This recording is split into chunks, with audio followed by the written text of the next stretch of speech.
Hello, everyone. I'm David Vaucher. Welcome to the Business of Motorsport podcast powered by Vaucher Analytics.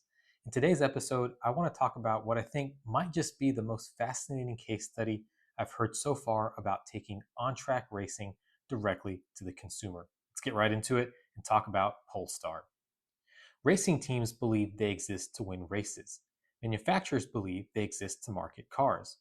Both are operating within a constrained, isolated view of what motorsport actually enables, because the industry continues to treat racing as either a competitive exercise or a marketing expense, when in reality it can function as something potentially far more valuable, the foundation of an entirely new business. The existence of Polestar should force a reassessment of these assumptions. Indeed, Polestar did not begin as a design studio, a product roadmap, or a strategic pivot into electrification, although it did form a part of that, as we'll see shortly. It began very simply as a racing team. Now, motorsport is not a money sink, but it is often misused capital. It can be much more than that. It can create value, but not everyone sees just how far that value creation can be pushed, quite like the minds behind Polestar. So Polestar traces its origins to a company, or rather a team, called Flash Engineering, which was founded in 1996 and competed in the Swedish Touring Car Championship using Volvo machinery. The team did well, winning races and building a reputation over time. Now, the team was sold in 2005, and after that sale, the operation was rebranded as Polestar Racing and deepened its collaboration with Volvo. So, what began as a racing relationship evolved into something more integrated. Polestar started modifying road cars, delivering improvements in what were usually considered staid Volvo models. This was the beginning of motorsport's arc in creating value for Volvo. Motorsport credibility was no longer confined to the track. It was actually starting to be embedded into the road going consumer product itself. This was only experimental, though, and the next steps were decisive. Polestar developed its own prototype vehicles in the late 2000s and early 2010s, demonstrating that it was not merely a tuning partner, but rather a performance authority capable of standing on its own. Limited productions followed, and market demand validated the proposition. By 2015, Volvo moved to acquire the brand outright, thus securing an asset that had already proven its ability to generate value beyond going racing. The next great milestone was in 2017, when Polestar was repositioned as a standalone electric performance brand.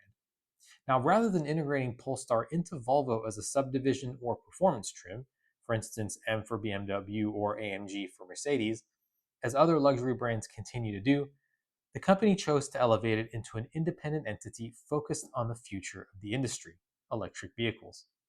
This really was the inflection point for the brand, right before a greater inflection point for automobiles more broadly, since this occurred at a relatively early time in the Western EV transition. Remember, we're talking about something that's almost a decade in the past now.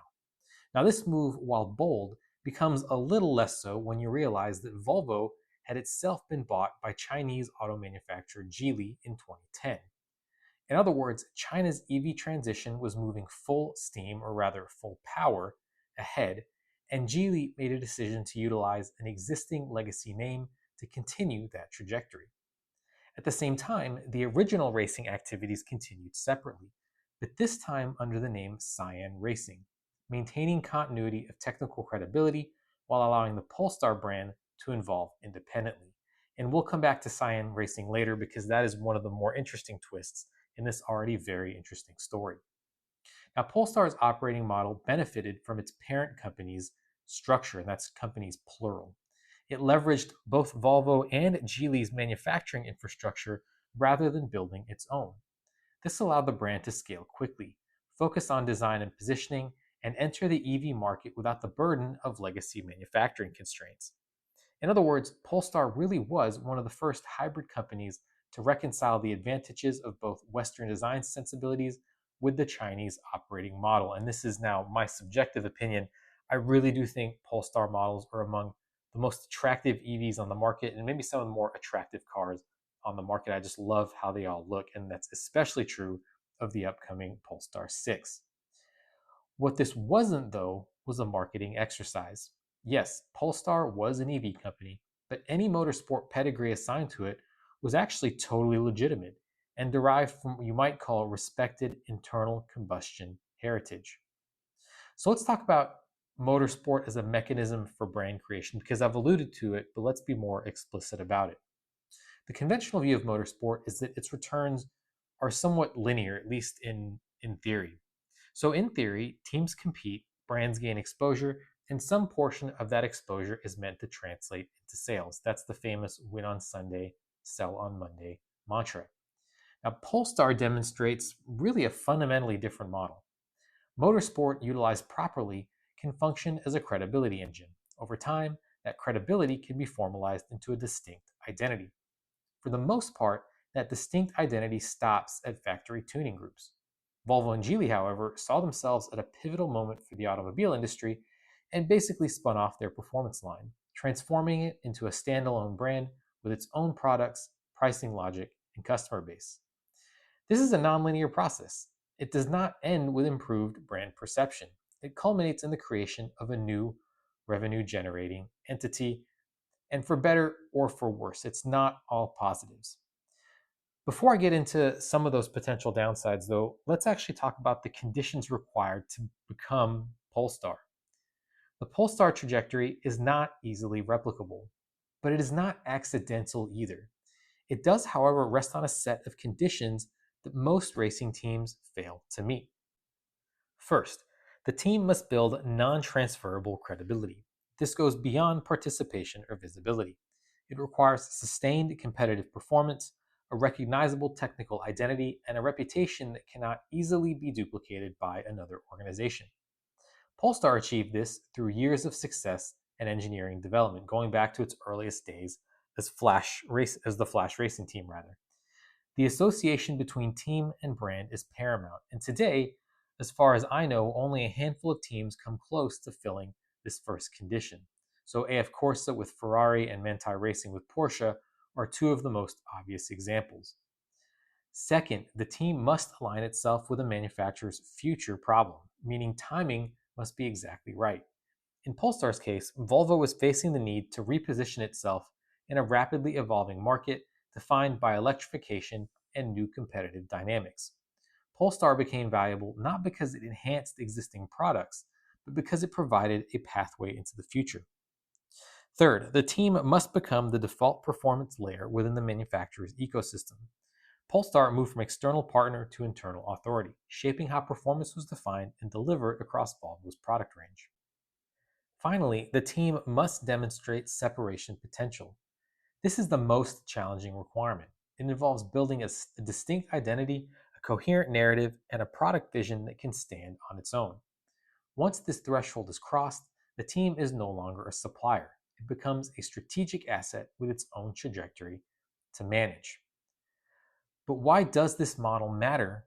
Even more so perhaps than in the mid 2010s, now that we're fully into the EV era.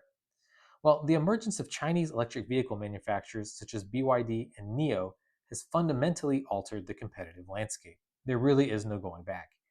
These companies are able to deliver high levels of performance and technology at significantly lower costs, compressing margins and challenging traditional notions of brand value. For legacy automakers, this creates a structural problem. Competing on product alone becomes increasingly difficult. Competing on cost is perhaps impossible. So the remaining lever, and this is something I talk about almost all the time here on Business of Motorsport, is brand equity. And the strategic paths really hinge on how to leverage this brand equity.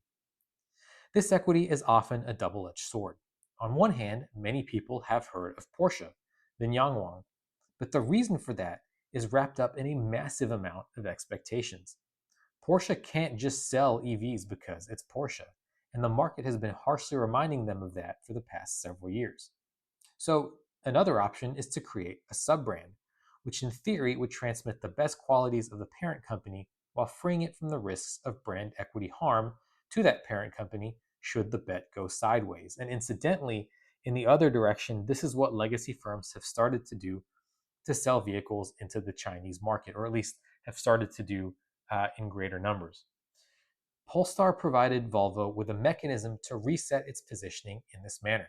By creating a new brand anchored in performance and electrification, Volvo was able to target a different customer segment, establish new pricing benchmarks, and avoid diluting its core identity. So, with this in mind, what are the implications generally for racing teams and manufacturers? Well, the implications of this model have the potential to extend beyond Volvo and Polestar. They apply to any manufacturer engaged in motorsport and any team seeking to define its long term role. Now, to be clear, examples of such a progression are rare, but they do exist out there. It's not just Volvo and Polestar. Alpine started out in the 1950s as basically a Renault tuner, and today it is also being reoriented to a performance EV brand under Renault.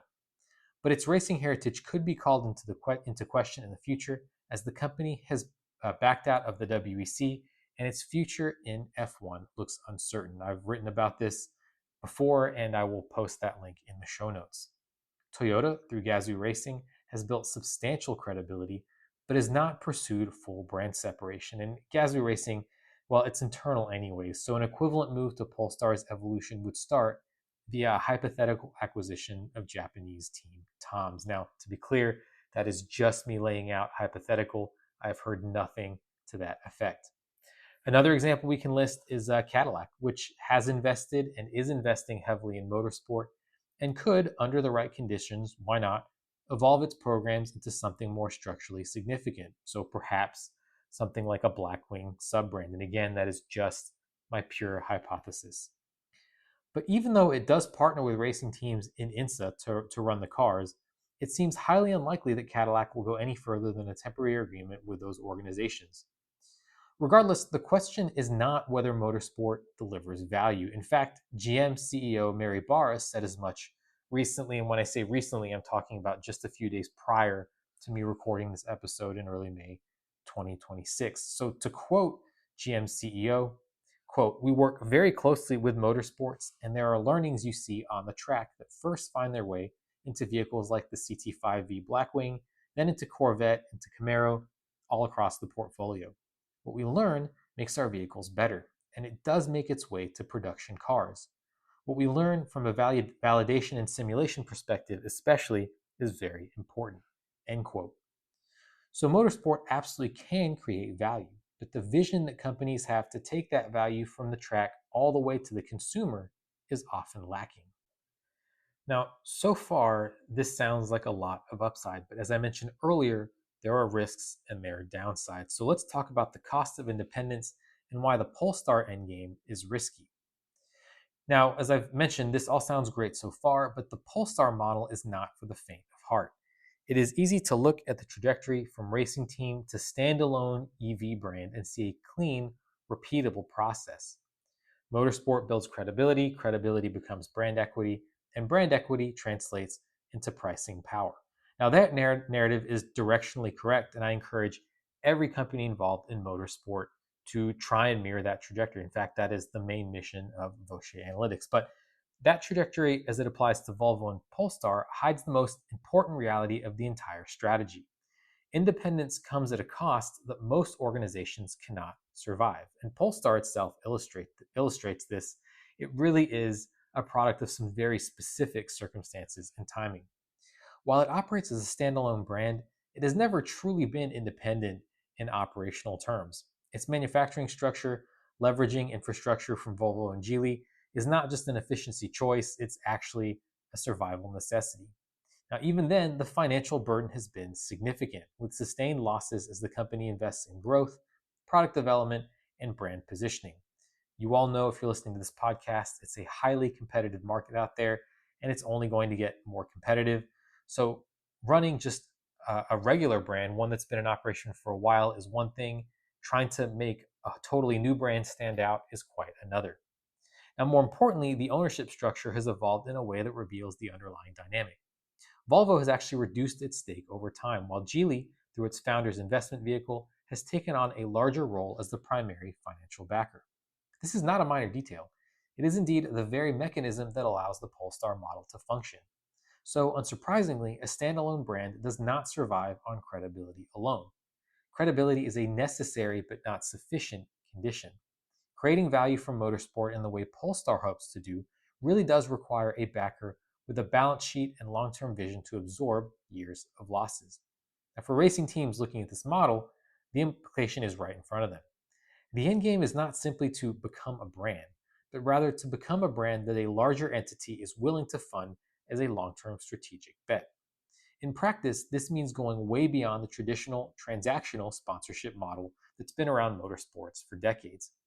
Rather than trying to be seen as merely a marketing partner, teams looking to join a larger organization in perpetuity must first prove their expertise on the track, then their ability to translate that knowledge to a company's existing vehicles via performance tuning, then ascend even further to be a platform for capital deployment, whether that takes the form of an IPO, portfolio expansion, or a technological pivot.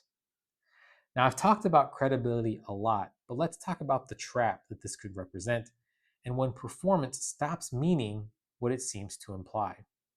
So far, Polestar's racing origins have been taken as a given, but let's be honest, they are far less visible than this narrative written for motorsport insiders might suggest. Even among Volvo enthusiasts, Polestar as a standalone racing entity, I would presume, is not widely recognized. And Polestar-tuned road cars have also historically occupied a relatively niche position. Today, Polestar and even Volvo's on-track involvement are distant memories, and that really is the bigger picture here. I'm talking to enthusiasts as an enthusiast, but let's be honest, neither Polestar nor Volvo are making waves on the racetrack. In other words, Volvo and Geely did not inherit a fully formed consumer-facing performance brand. They started with a foundation of technical credibility, but it was largely opaque to the market. The work then was, and continues to be, not just to build on motorsport, but to translate and reattach that automotive credibility to a new brand in the minds of consumers, many of whom may not even be aware of Polestar's connection to Volvo, let alone its on-track origins. There is another, more subtle risk embedded in the Polestar model, and it has nothing to do with financing. It has to do with the definition of performance itself. Polestar's origins are rooted in motorsport. Its credibility was built on engine tuning, chassis dynamics, and race-winning capability. Those attributes translated effectively into early road cars, where performance was still largely defined by mechanical excellence.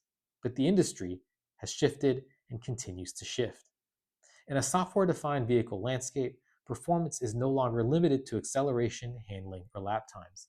It is increasingly defined by user interface, connectivity, and over-the-air updates and ecosystem integration. The technical identity that once differentiated a racing team is being redefined at the level of operating systems and digital architecture. Polestar recognized this early, likely owing to its Chinese ownership, which would have been in tune with trends developing in its home market. By integrating advanced software platforms such as Android Automotive into its vehicles, positioning itself as a technologically progressive brand rather than a purely mechanical one. I suppose that sounds easy and obvious to say in hindsight, but this pivot is not trivial. It's something that legacy automakers are struggling with to this day. A racing team on a smaller scale is built to optimize hardware, whereas the future of the car is increasingly software. And even though I'm saying that, as I'm talking, I'm thinking about recent developments in, for example, the WEC, where the hardware, the machinery of a car is fixed, but a lot of the work is being done to optimize software. So in one way, actually, racing teams might in fact be a leading indicator for legacy consumer brands in the same way that the GM CEO was referring to earlier in the quote that I mentioned. But going back to this hardware versus software break, it does create the potential for a credibility trap. The very expertise that makes a racing team valuable, its mastery of physical performance, may not necessarily translate into the domains that now matter to customers. For teams aspiring to follow the Polestar path, this raises a fundamental question. Are they equipped to lead in a world where performance is defined as much by code as by engineering? And if not, their credibility risks becoming obsolete or at best incomplete. But again, this looks to be increasingly less so the case because of the fact that software does play an important role on track. So with that in mind, let's assume it's not a software risk, but something else, because there is quite a chasm between starting out as a racing team and moving towards a standalone brand. Let's talk about the middle path and perhaps why not everyone needs to become Polestar, even as they can still take some lessons and value from that particular brand's journey. Now, the Polestar model is compelling precisely because it is extreme. It represents the full conversion of motorsport credibility into a standalone commercial entity. But it is not the only viable model. To bring up Alpine again, despite the uncertainties surrounding its racing involvement, it does provide a positive example. In many ways, it has followed a similar script as Polestar, a distinct brand, deep motorsport involvement, and an ambition to transition into an electric future. How successful their new electric A290 and A390 models end up being remains to be seen, but today the brand is on track, and anecdotally, the uptake of the Esprit Alpine packages on Renault cars seems healthy. For some manufacturers, the Polestar path, full separation and brand creation, will make sense in this time of industry upheaval. I really do think we're going to see some surprises that we wouldn't have expected even a year or two ago. Now, for others, the optimal strategy may be to transform motorsport into an internal cultural and engineering engine that elevates the entire portfolio. And we've seen that in Toyota. I think that's the best example of this particular model. So let's revisit the end game now that we've covered all of this in some more detail. Polestar remains a powerful example of what motorsport can become. It's an isolated case, sure, but a really, really interesting one. It demonstrates that a racing-derived entity can evolve into a fully fledged automaker with its own identity, products, and strategic purpose. But it does also reveal the constraints of that path. Independence requires capital, credibility must evolve beyond hardware, and brand creation does not guarantee commercial success, certainly in the immediate term. For racing teams and manufacturers, this does not invalidate the Polestar model, but rather just refines it. The end game is not simply to become Polestar. It is to understand what made Polestar possible and what continues to make it fragile. Only then can the model be applied with any degree of realism based on a particular manufacturer's specific cases and attributes. So, to close this out, the motorsport industry continues to frame its challenges in defensive terms. Budgets must be justified, sponsorship must be secured, and performance must be maintained. Now, these are necessary concerns, but they're not sufficient. The Polestar case suggests a different endgame. It asks whether a racing team can become the very foundation for something larger, a brand, a product line, or even an entirely new company. And, as I promised you, back to Cyan Racing. Ultimately, the Polestar acquisition looks to pay out twice. It first gave Geely a polished, Western-facing brand to breach the gates of the premium EV market. And now, Cyan Racing is officially Geely's factory team, running Lynk & Co. vehicles in touring car races while setting their sights on rally and endurance racing. And of course, Lynk & Co. is another Geely portfolio brand. While legacy brands are busy defending their past, Geely is using Polestar's old racing DNA to pave a high-speed road for the next wave of Chinese brands. I wouldn't say that's a bad ROI for a Swedish touring car team. And from a broader aggregate perspective, if Geely and its sub-brands do end up selling more cars down the line as a result of this motorsport participation, it will make Polestar's current financial struggles seem far less significant. All of these developments are not part of the expected outcome of a racing program. That said, this outcome is improbable, certainly, but not impossible because the Polestar case exists.